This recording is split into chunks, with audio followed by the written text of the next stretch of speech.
Hello students, in the last lecture we have discussed about the composition of the functions. Now in this lecture we are going to start the invertible function and how will you find out the inverse of a function. तो यहाँ पर हमारा आज का topic रहेगा invertible function.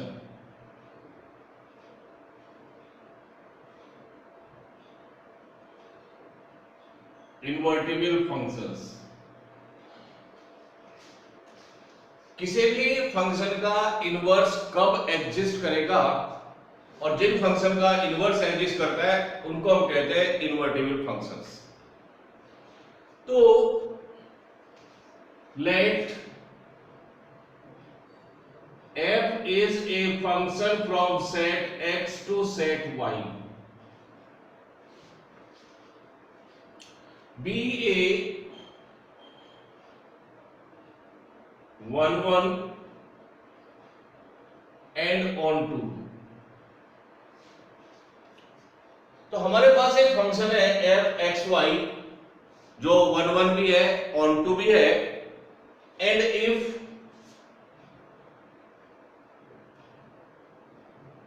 fx is equal to y such that x belongs to capital X or y be the element of set y।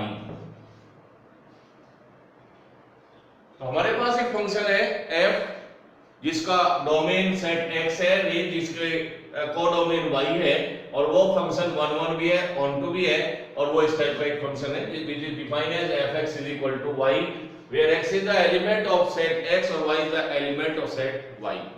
Then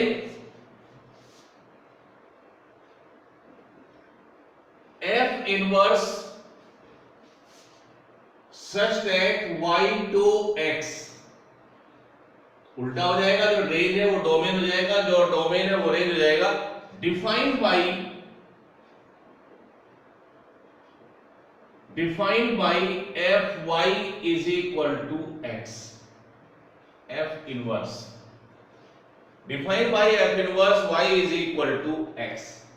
तो बड़ा simple सा केस है, अगर किसी भी फंक्शन का इनवर्स आपने निकालना है तो first of all you will check the existence of the inverse, that is पहले आपको ये चेक करना है क्या वो फंक्शन इन्वर्टिबल है और इन्वर्टिबल फंक्शन के लिए आपको ये चेक करना पड़ेगा क्या वो फंक्शन 1 1 है, क्या वो फंक्शन on 2 है। अगर वो 1 1 एंड on 2 है तभी उसके इनवर्स का आप सोचेंगे, तभी उसका इनवर्स एग्जिस्ट करेगा और तभी हम उसके इनवर्स के लिए ट्राई करेंगे। तो 1 1 on 2 होना जरूरी है और इनवर्स क्या होगा कि उसका जो रेंज है वो डोमेन बन जाएगा और जो डोमेन है वो रेंज हो जाएगा। इसमें कुछ पॉइंट्स हैं जो आपने याद रखने पॉइंट। पहला पॉइंट है domain of f inverse is equal to range of f। Invertible function में जो डोमेन ऑफ f इनवर्स होता है वो रेंज ऑफ f के इक्वल होता है and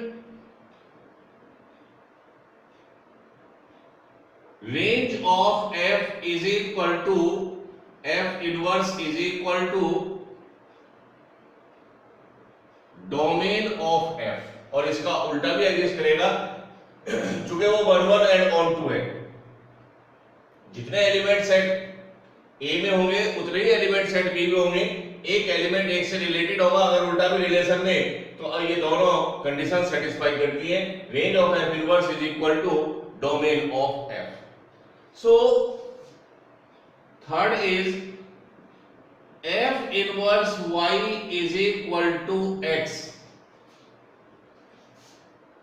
if and only if f x is equal to y for all x belongs to set x or y belongs to set y। ये वही है जो मैंने अभी आपको ऊपर लिखवाया, ये वही चीज है, वही point.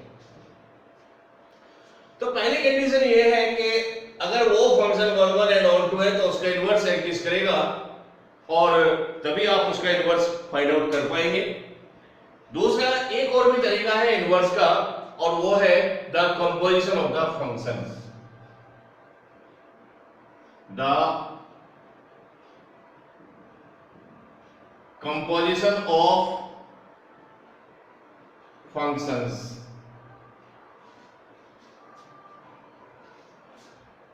F operation G and G operation F, ये हम इससे पहले क्लास में पढ़ चुके हैं। तो composition of the function F operation G and G operation F exist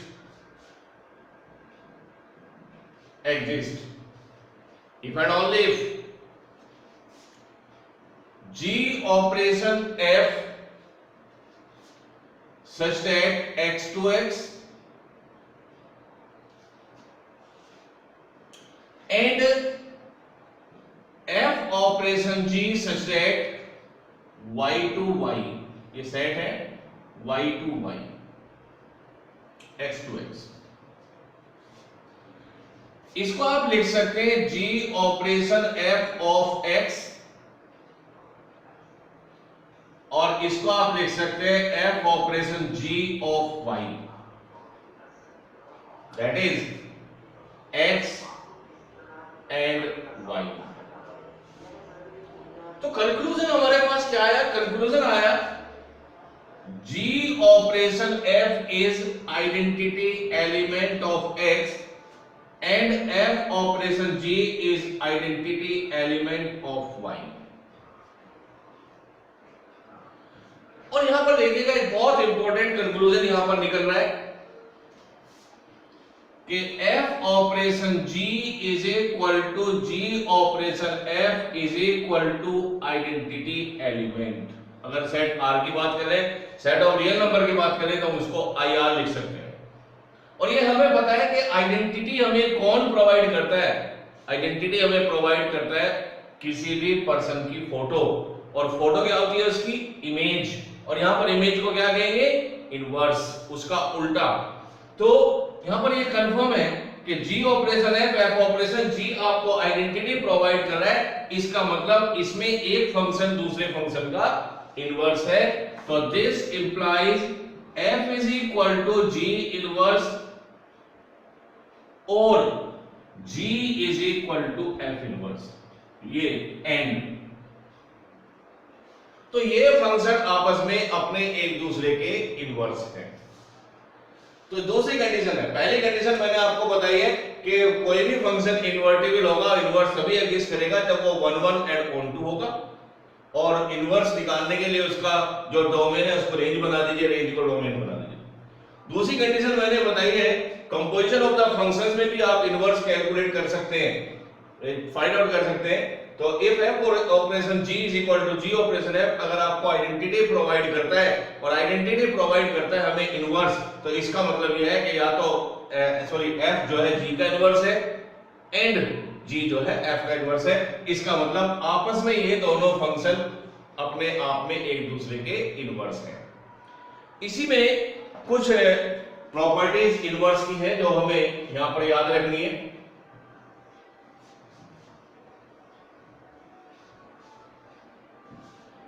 properties, पहली प्रॉपर्टी है f inverse operation f is equal to IA, identity of set of element first, and f operation f inverse is equal to IB।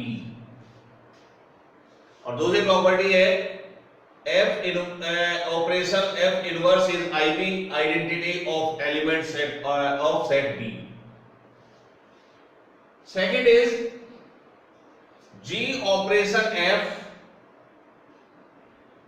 whole inverse of is equal to f inverse operation g inverse, second property। third property is f is a function from set A to set A and G be a function from set A to set A, then f operation G is equal to I, A is equal to G operation F. So this implies G is equal to F inverse. तो G function जो है वो F का inverse होगा। तो ये सारी की सारी प्रॉपर्टीज मैंने आपको बताई है। तो अल्टीमेटली कंक्लूजन यही है कि दो तरीके से आप यहाँ पर इनवर्स एग्जिस्ट करेगा या नहीं करेगा ये आप यहाँ पे आइडेंटिफाई कर सकते हैं। तो पहला है अगर फंक्शन आपको गिवन है और वो 1 1 on 2 है तो उसका इनवर्स एग्जिस्ट करेगा और वो इनवर्स आप निकाल सकते हैं F inverse y is equal to x से। दूसरा है अगर आपको कंपोजिशन ऑफ द फंक्शंस दिया हुआ है तो F ऑपरेशन G ऑपरेशन है अगर आपको आइडेंटिटी प्रोवाइड करता है तो इसका मतलब वो फंक्शंस आपस में एक दूसरे के इनवर्स है। तो इसी के बेसिस पर अब हम यहां पर कुछ एग्जांपल डिस्कस कर रहे हैं। पहला क्वेश्चन जो मैं ले रहा हूं ये 1 मार्क्स के वेटेज का हो सकता है और एक जनरल क्वेश्चन है। क्वेश्चन फर्स्ट है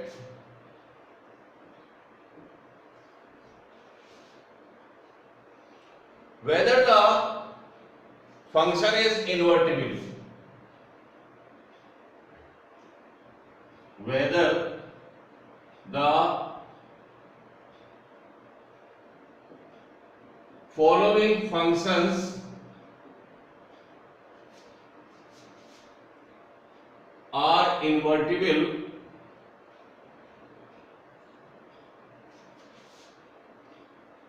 if find their inverse। अगर वो इन्वर्टिबल है तो आपको उनके इनवर्स भी फाइंड आउट करने हैं।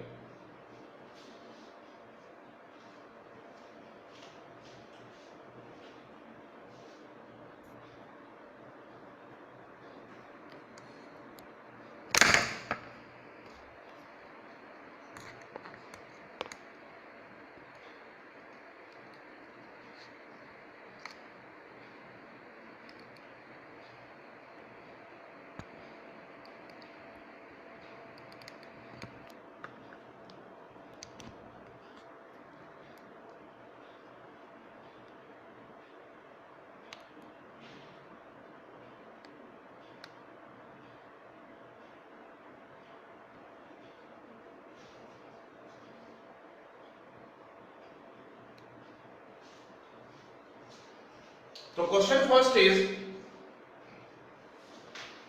whether the following function are invertible or if these are invertible then find their inverse। Question is first part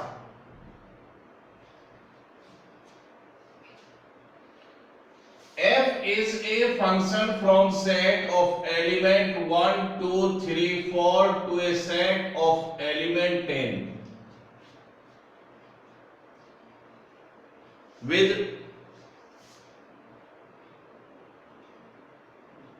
f is a function of ordered pair 110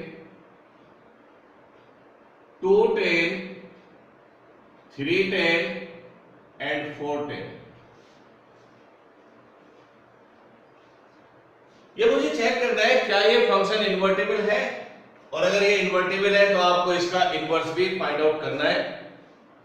तो यहां पर अगर आप देखें तो सबसे पहले आपको देखना है इसका मैपिंग। अगर इस केस में हम इसका मैपिंग बनाते हैं तो there is a set A और there is a set B. पहले सेट में एलिमेंट है 1 2 3 4, दूसरे सेट में एलिमेंट है 10 और ये फंक्शन का रिलेशन। जो बी सेट है this one is the singleton set. इसमें हर एक एलिमेंट की एक ही इमेज है 10 और ये आपको शो कर रहा है कि this function is not 1 1 but this function is many one. तो f इज मैनी वन। और सबसे पहली कंडीशन हमारी क्या है कि किसी भी फंक्शन का इन्वर्टिबल होने के लिए उसको 1 1 और ऑन टू होना चाहिए। तो इसका मतलब है नॉट 1 1। और यहीं पर आप इसका आंसर लिख सकते हैं कि therefore f is not invertible, ये फंक्शन इन्वर्टिबल नहीं है। Second is second part, f is a function from set of element 5 6 7 to set of element 1 2 3 4 with f is 5 4 6 3 and 7 2।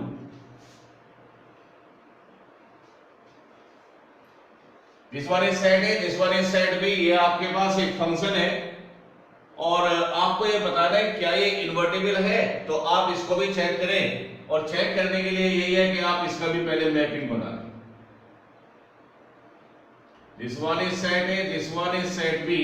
Set a contain the element 5 6 7 और B में element है 1 2 3 and 4। इस function में आप देखिए the image of 5 is 4, 6 की image यहां पर है 3, 7 की इमेज यहां पर है 2। तो f is 1 1 but not on 1 है, हर एक एलिमेंट की एक इमेज है लेकिन ऑन टू नहीं है, because in set b 1 is the element which is not the image of any element of set A। तो यहां पर ये एक्स्ट्रा है, ये किसी की भी इमेज नहीं है, तो ये फंक्शन ऑन टू नहीं है। तो इसका मतलब कंक्लूजन हमारा आ जाता है कि therefore f is not invertible, f is not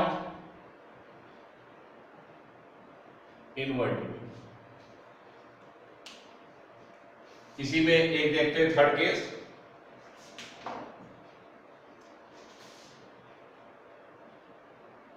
Third case is f is a function from a set of element 2 3 4 5 to set of element 9 7 9 11 and 13 such that f is a function of ordered pair 2 7 3 11 and 4 13 and 5 9। So f is a function from this set to this set such that f is a function which have the ordered pairs these one। तो यहां पर भी आप अगर इसका mapping बना लें, ये सेट ए है जिसके एलिमेंट है 2 3 4 5, इसके एलिमेंट है 7 9 11 एंड 13। और ये फंक्शन आपको बता रहा है कि 2 की इमेज 7, 3 की इमेज 11 एंड 4 की इमेज है 13 और 5 की इमेज है 9। तो this mapping clearly show that this function is 1 1 and on 2। तो f is 1 1 and on 2। So therefore f is invertible। तो ये आपको शो कर रहा है कि f is 1 1 भी है, on 2 भी है, तो ये इन्वर्टिबल है। और हमारा क्वेश्चन है कि अगर वो फंक्शन इन्वर्टिबल है तो आपने उसका इनवर्स भी बताना है। तो अगर आपने इसका इनवर्स निकालना है तो f इनवर्स करना क्या है, इस मैपिंग को रिवर्स कर देते हैं। ये मिरर इमेज है, जो डोमेन है उसको रेंज बना दीजिए 7 9 11 13 2 3 4 एंड 5। और 7 किसकी इमेज थी, 2 की, तो 7 is associated 2 and 3 is associated with 11 5 4 and 9। तो f इनवर्स क्या जाएगा 7 2 11 3 13 4 एंड 9 5। तो मैंने इस फंक्शन में जो डोमेन था उसको मैंने रेंज बना दिया और जो रेंज था उसको मैंने डोमेन बना दिया, तो ये आपको मिला इसका इनवर्स। इसके बाद और एक क्वेश्चन हम ट्राई करते हैं अभी। अब हम फंक्शन f के टर्म्स में कंसीडर करेंगे। अभी हमने जो लिए थे वो एलिमेंट्स थे। So question 2 is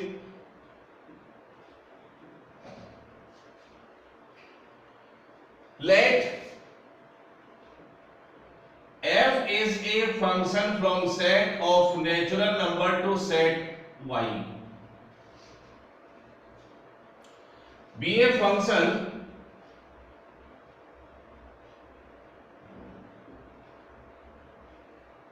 defined as fx is equal to 3x plus 4, sorry 4x plus 3, where x belongs to set A, with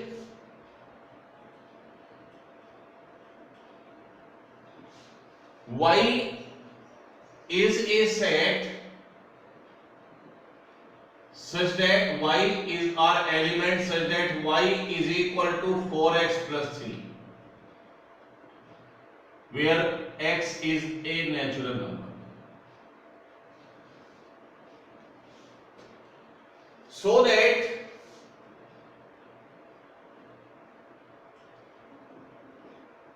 f is invertible, also find f inverse x. तो question is f is a function from set of natural number to set of y. y set को हमने यहां पर define किया है। इसका meaning है कि y सेट में एलिमेंट क्या है। अगर आप x को नेचुरल नंबर यानी 1 लेते हैं तो x1 के लिए इसकी y वैल्यू आती है 7। अगर x को आप यहाँ पे 2 लेते हैं तो 4 2 जा 8 और 3 11। अगर x को आप यहाँ पर 3 लेते हैं तो 3 4 12 और दिस वन इज 15। तो इस तरीके से जो है y हमारे पास एक ये f एक फंक्शन है और जिसमें y जो है वो 7 11 15 इस तरीके से हमारे पास फाइंड आउट होंगे। तो सबसे पहले मुझे प्रूफ करना है कि this whether this function is invertible और नॉट, और उसके लिए मुझे लाना है सबसे पहले क्या ये 1 1 है। तो पहले हमने चेक करना है 1 1।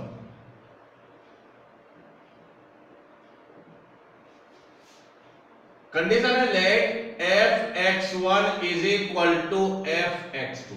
इसका मीनिंग है कि मैं यहां पर दो इमेज इक्वल लेके चल रहा हूं। ये पहले भी कुछ क्वेश्चन कर चुके हैं 1 1 1 2 के लिए।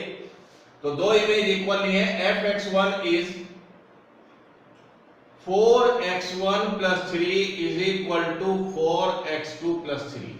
इससे ये कैंसिल, 4 से 4 cancel, so we get x1 equal to x2, exactly x1 is equal to x2। तो therefore f is 1 1 और इंजेक्टिव। तो ये 1 1 हमारा प्रूफ हो जाता है। सेकेंड हम चेक करेंगे on 2। fx is equal to 4x plus 3, fx is y, 4x plus 3, उल्टा एक्सप्रेस करें this is y in terms of x, मुझे इसको लिखना है x in terms of y। तो x is y minus 3/4। ये फंक्शन हमेशा डिफाइन है, क्योंकि 4 कभी 0 नहीं होता, कभी ये नॉट डिफाइन नहीं होगा। तो क्या अगर हम यहां पर y की वैल्यू वो लेते हैं तो मुझे चेक करना है क्या x की वैल्यू तो देखिएगा यहाँ पर जो y दिया है वो x से रिलेटेड है, तो ये तो ऑलवेज ऑन टू रहेगा, क्योंकि y आप वही वैल्यू लेंगे जो x को पुट करने चाहिए। पहले आपने 7 लिया तो x ऑटोमेटिकली 1 आ जाएगा, जब आप y को 11 लेंगे तो x ऑटोमेटिकली 2 आएगा। तो जो y की वैल्यू है वो ऑलरेडी x से जनरेट हुई है। इसका मतलब जो सेकंड फंक्शन है, जो सेकंड सेट आपके पास है, इसका कोडोमेन और इक्वल टू रेंज, ये रेंज भी वही है, कोडोमेन वही है। तो if y belongs to y, this implies x is a natural number। अगर मैं इस सेट, इसके अंदर y की वैल्यू y सेट से उठा के रखता हूं तो x हमेशा क्या आएगा, नेचुरल नंबर आएगा। therefore f is on to, तो ये यहां पर प्रूफ हो जाता है f is on to, और hence f is invertible function. तो यहां से ये वेरीफाई हो गया कि इस फंक्शन का इनवर्स एग्जिस्ट करेगा। अब वो कहता है कि अगर ये इनवर्टिबल है तो इसका इनवर्स भी फाइंड आउट करें, तो इसका इनवर्स भी हम निकाल सकते हैं। तो इनवर्स में हम ये लेंगे, तो we have already calculate x as y minus 3/4। we know that f(x) is equal to y, तो y को मैं लिख सकता हूं f इनवर्स x को मैं लिख सकता हूं f इनवर्स y। तो मैंने शुरू में डेफिनेशन भी बताई है आपको, तो इसको आप पुट कर दें, f inverse y is y minus 3/4। और अगर आपसे कहा है कि फाइंड f इनवर्स x, तो y को रिप्लेस कर दीजिए x से, तो therefore f inverse x is x minus 3/4। तो ये इसका आपको इनवर्स फाइंड आउट हो जाएगा। अगर आप आंसर चेक करना चाहें तो आप आंसर भी यहां पर चेक कर सकते हैं। आंसर चेक करने का क्या तरीका रहेगा कि f ऑपरेशन f इनवर्स आपको x मिलना चाहिए, ये तरीका रहेगा। तो आप आंसर चेक कर सकते हैं, f of composition f inverse जब आप चेक करेंगे तो अगर x आ जाता है तो दिस आंसर इज करेक्ट। तो यही हमारे पास एक इसका सॉल्यूशन रहेगा। तो इससे आगे के क्वेश्चन हम नेक्स्ट लेक्चर में डिस्कस करेंगे, और वहां पर भी हम यही फाइंड आउट करेंगे कि how will you find out the inverse of the given function.